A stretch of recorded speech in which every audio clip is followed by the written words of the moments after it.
dans tes locaux. Je voulais remercier, même s'ils ne sont pas là, leurs invités, en votre nom, les services de la ville qui nous ont aidés, notamment, je reviendrai, le service de la coopération décentralisée, relations internationales, la vie associative, et puis le service des relations événementielles qui essaie toujours de faire en sorte qu'on a le matériel à disposition, etc., pour pouvoir faire nos initiatives.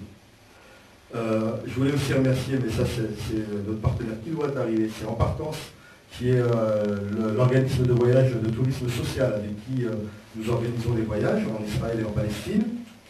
Remercier les élus de la ville présents, notre Taria, il y a aussi Mathieu de Tremblay qui est là, Henri, Tento, voilà.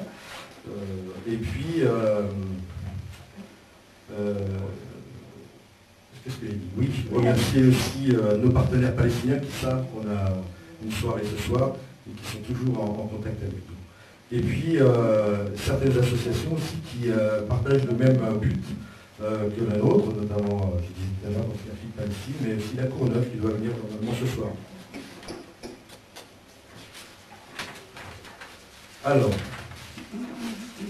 un petit rappel peut-être sur les objectifs de l'association. Donc, notre association est née en mai 2011. Son but, c'est de faire connaître la situation, la culture palestinienne, créer des liens entre le peuple palestinien et le peuple français, et plus particulièrement à Aulnay-sous-Bois, mais aussi au-delà, on en parlera tout à l'heure, et agir dans le cadre du droit international pour la reconnaissance des droits palestiniens. Nous sommes donc une jeune association. Toutefois, depuis mai 2011, beaucoup de chemin a été parcouru. Nous pensons que notre association répond à une demande de solidarité aujourd'hui à la fois des Aulnaysiens mais aussi d'autres membres qui ont senti la nécessité de venir nous rejoindre. On est aujourd'hui à peu près à 80 adhérents. En 2012, notre action s'est articulée sur plusieurs axes. Tout d'abord, la campagne pour la replantation des oliviers que nous menons depuis 2011. Alors pourquoi la campagne de plantation des oliviers? Vous avez, normalement, c'est un peu exposé un petit peu partout, il y a des affiches, vous pourrez tout à l'heure, après le discours, déambuler, regarder tout ça. Et puis on a les bons de soutien qui sont là, avec prêts à vous délester d'un petit peu d'argent de solidarité. Donc pourquoi? Bien parce que depuis 1967, plus d'1 million d'oliviers ont été soit arrachés, soit brûlés, soit coupés par l'armée d'occupation israélienne, et que l'olivier représente quelque chose de symbolique pour les Palestiniens. C'est à la fois un arbre très symbolique, mais aussi une ressource économique importante pour eux. Et donc, il nous semblait important de pouvoir aider ces agriculteurs qui, dans plusieurs régions de Palestine et autour de la ville avec qui on tisse des liens particuliers, puissent replanter des oliviers. Donc en 2011, la première campagne a permis de replanter 250 oliviers. Alors ces 250 oliviers, vous verrez sur les photos, nous sommes allés les voir, parce qu'on aime bien suivre les actions que nous menons. Et on est allé sur le terrain donc en octobre dernier pour aller voir les oliviers qui avaient été plantés par notre association partenaire et une coopérative d'agriculteurs.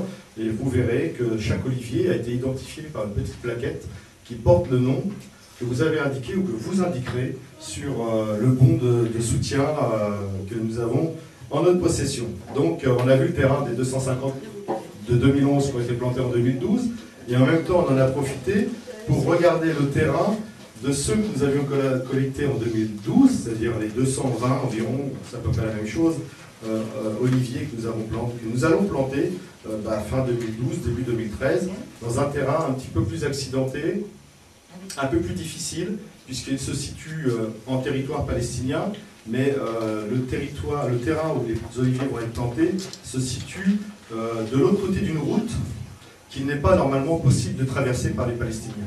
Donc c'est un véritable enjeu, un véritable défi qu'on va relever, puisque en allant planter ces oliviers, on va aussi donner un signe que la terre sur laquelle ils sont plantés, appartiennent bien au territoire palestinien. Et puis pour 2013, nous avons déjà lancé la campagne, il y a déjà eu des oliviers vendus dès le début de l'année, et puis je pense que ce soir, c'est l'occasion jamais d'avoir un olivier à son nom, quelque part, un petit bout de Palestine dans son cœur. Alors nous avons un autre projet qui est le partenariat culturel, ça fait plusieurs années qu'on en parle, il s'agit de monter un partenariat culturel avec des troupes de théâtre de Palestine et des troupes de théâtre en France, et notamment les Sous-Bois. Et nous avons rencontré au cours de notre séjour, je parle toujours du même séjour, celui d'octobre à novembre 2012, qui a fait l'objet de 3 projets et d'une subvention de la ville, mais j'y reviendrai à ce sujet-là. Donc on a rencontré les 3 troupes de théâtre, le Yes Theater, le Freedom Theater et le Grand Al Road, qui se situe à Bethléem. Le Freedom Theater est à Jénine et le Yes Theater est à Hébron. Vous avez une carte qui vous montre l'ensemble du territoire palestinien et on pourra aussi la commenter.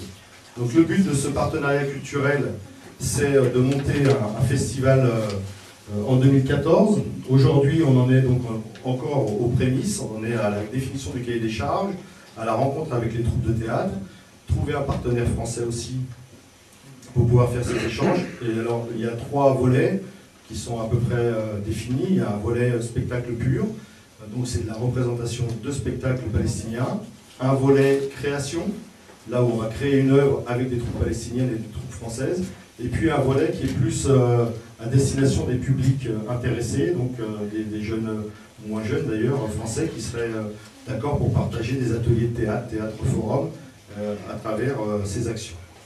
Donc on a toujours la préoccupation que les actions que nous menions aient bien un intérêt aussi pour la population française. C'est ça la coopération, c'est à la fois l'intérêt de la population palestinienne, mais aussi les échanges avec la population française. Nous menons aussi une campagne de soutien aux prisonniers politiques. Bon, il faut savoir que pas une seule famille... alors pourquoi nous menons ces actions? Parce que pas une seule famille palestinienne n'est touchée par le fait qu'un de ses membres soit en prison ou ait été emprisonné. Et comme nous avons une relation très particulière et très privilégiée avec la ville d'Al-Ram, pas très loin de Karanga, c'est une ville qui entretient une coopération décentralisée avec la ville d'Aulnay, et au cours des échanges qui ont pu avoir lieu, eh bien, c'est aussi ce qui a permis la création de cette association. On a senti la nécessité d'avoir un lien avec le peuple palestinien et avec la population d'Al-Ram. Et quand on discute avec les habitants d'Al-Ram, ils nous disent, ben voilà, moi dans ma famille, j'ai mon père, j'ai mon frère, j'ai mon petit frère qui a été emprisonné ou arraché dans la rue. Et donc c'est logique qu'une association, même si elle est sur des buts humanitaires et de solidarité, s'intéresse aussi de fait de l'actualité aux préoccupations des gens avec qui elle entretient ses rapports.